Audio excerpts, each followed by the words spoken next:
Lunes, Malines. Andito na tayo sa ating solo project. Ayan. Pwede nang tanggalin itong forma nito para luminis na. Bago tayo magbasag dun sa labas.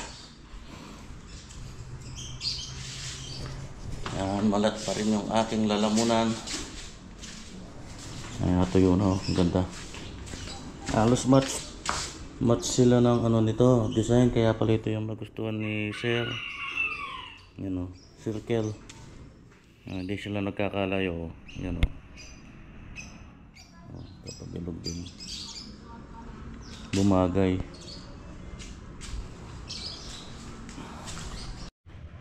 Yan o, linis na. So ito yung mga opening natin para sa, ito yung sa kitchen sink, tapos ito yung sa gas hub. Ang ganda oh,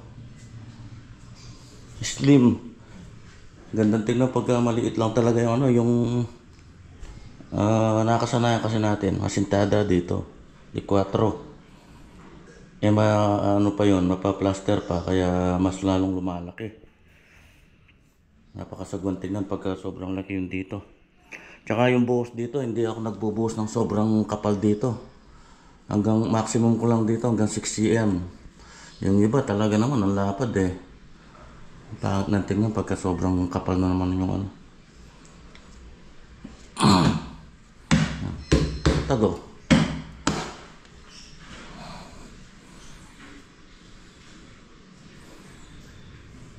Ang ganda. Pwede nang installan. Quartz lang sana, ayos na.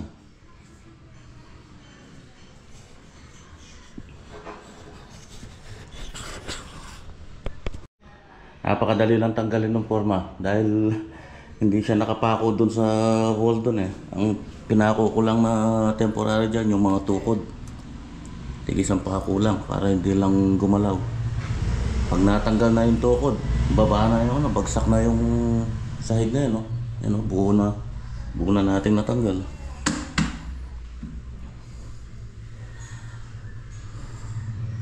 Linisin ko lang. Yung sa kabila, pwede na rin siguro yun. Para maihakot ko na yun, para walang kalat dito. Para madala ko na mamaya yung mga pinagpormahan.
Yun no, tuyong-tuyo na rin to.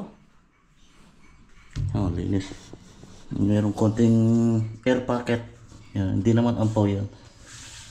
Air bubbles lang. Ano, tibay. Dali lang tanggalin, oh.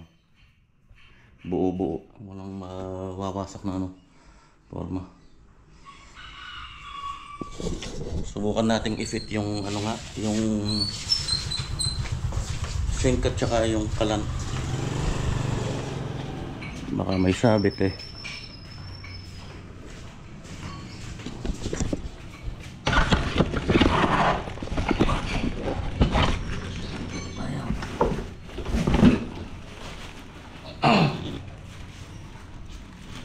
304. Swak na swak. Medyo yupi yung mga kanto. Mga ganitong type na ganda dito mga undermount. Medyo palipit. Pilipit yung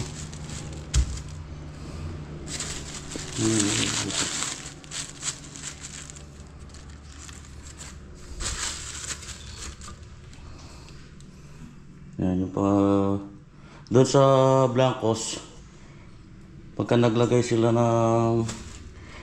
pagka silang mag-i-install, kapag yung undermount na kitchen sink, another charge, kasi matrabaho yun ihahasa rin kasi yung gilid nun.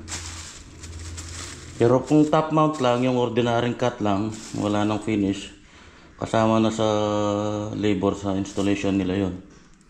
Pero kapag ka mga ganito na undermount, tapos i-finish pa yung gilid, nasa 3,000 isang butas daw.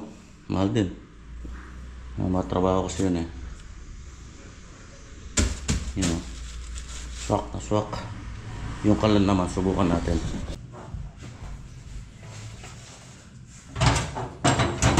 Yun. Parang sinukat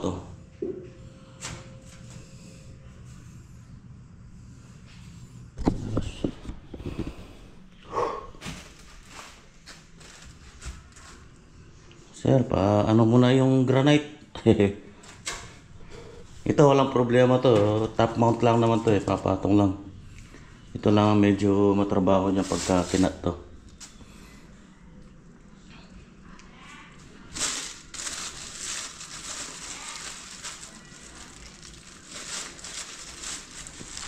Medyo lupi dito. Tsaka yung likod niya ito. Subsub.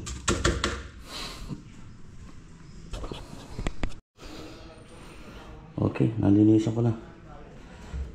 Huwag ko munang tatanggalin to para hindi nakakalat lang. Yan lang muna. Sa kabila nilagay ko na rin yung kitchen sink doon.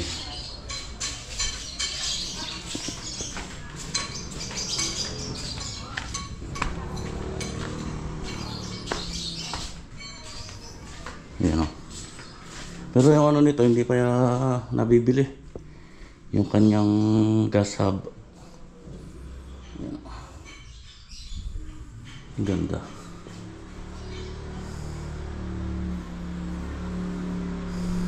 Okay. Doon naman tayo sa basagan. Basag-basag na. May kalahati na. Konti na lang yun lang.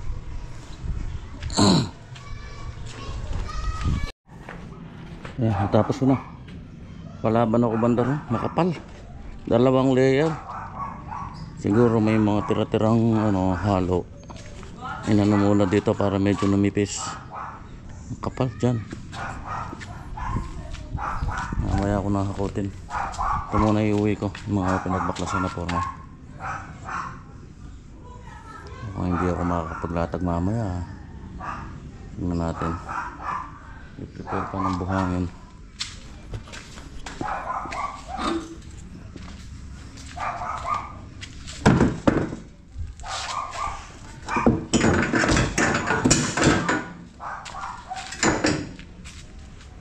Umulan. Ako, wala tayong magagawa nito. Sako ko lang muna to para malinis na lang muna. Bukas na lang tayo siguro maglatag.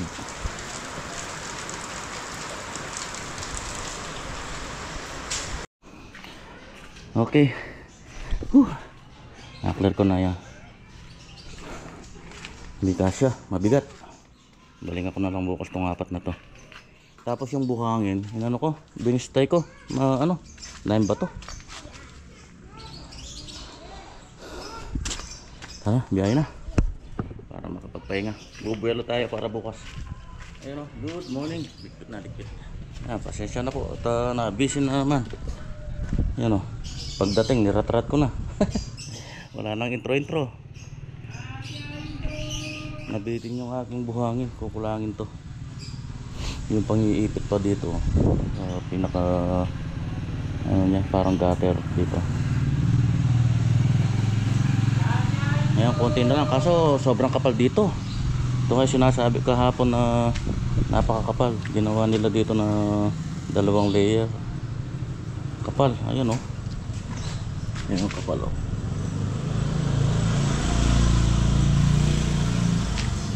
Kaya pulangin itong buhangin. Siguro mga hanggang ano pa, 4 na sa 5 sako kasi ito.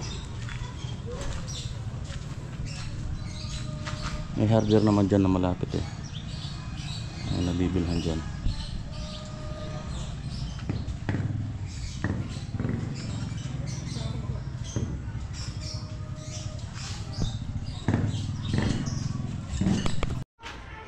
Yun o, uwian na. Ang bilis ng mga pangyayari. Hinataw-hataw ko na. Yan o, tapos na. Dinanatan ko lang gusto eh. Walang pahi-pahinga.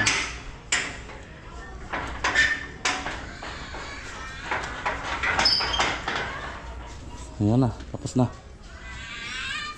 Nalinisan ko na rin. Iyon ko muna yung buhangin dito. Baka sampahin eh. Baka may magparada rito. Yari tayo. Bukas yung mga ano yung ipiprepare ko, yung pang backsplash na 10 by 30 na kulay black. Kasama yun dun sa usapan namin ni Sir eh. Bibilin ko muna sa Wilcon lang meron nun eh. Doon lang ako nakakita. Kaso may ilalagay yun pagka nailagay na yung countertop na parts or granite, kung alin ang makuha ni Sir. Undecided pa yata si Sir kung alin yung kukunin. Basta i-prepare ko lang muna yung pang backsplash bukas. Tapos siguro pag nabili ko yung saka na lang ayusin yung mga pinto tsaka yung mga switch. Pinapaayos din kasi ni Sir yung mga switch ng ilaw kasi baligtad eh.